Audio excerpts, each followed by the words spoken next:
Taunang kampanya ng Bureau of Internal Revenues upang manghikayat ng mga taxpayers na magbayad na ng kanilang buwis isinagawa. Si George Bandola sa detalye. Sinimulan na ng Bureau of Internal Revenue ang taunang kampanya para makasingil ng buwis. Sinimulan ng BIR West Pasig ni RDO Luis Alberto ang kampanya sa pamamagitan ng isang motorcade patungo ng Quezon City.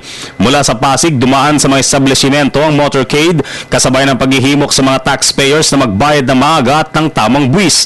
Sa isang mall, dito na inihayag ng mga BIR officials ang kanilang plano para masingil ang higit sa 1 trilyong target collection for 2013.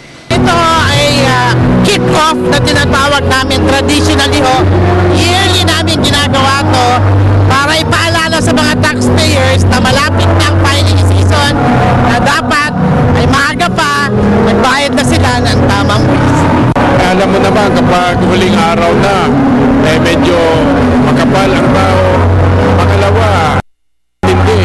Kapag lumagpas ka sa takdang araw, may penalty, may multa. Kaya ang dahilan niyan, kailangan ng ating pamahalaan ng buwis. Ang pagbabayad sa tamang oras ay lubos na kinakailangan. Ayon sa Revenue Region 7, higit sa 100 bilyon ang target ito sa mga 10 district offices sa Pasig, San Juan, Cainta, Marikina, Mandaluyong, Cubao, Novaliches at Quezon City. Mayroon tayong ginagawa, George, after this, itong program na ito, mayroon tayong ginagawang mga mapping operation para nagre-remind din sa lahat ng ating mga taxpayer na huwag nilang kalimutan ang pag-file early, no?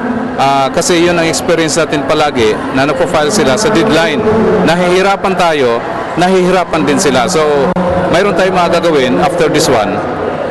Most likely mga mapping operations. Kumpiyansa naman si Amora na malalagpasan pa nito ang 2012 collection dahil sa patuloy na pagsipa ng real estate industry. Para sa Telebisyon ng Bayan, George Bandola.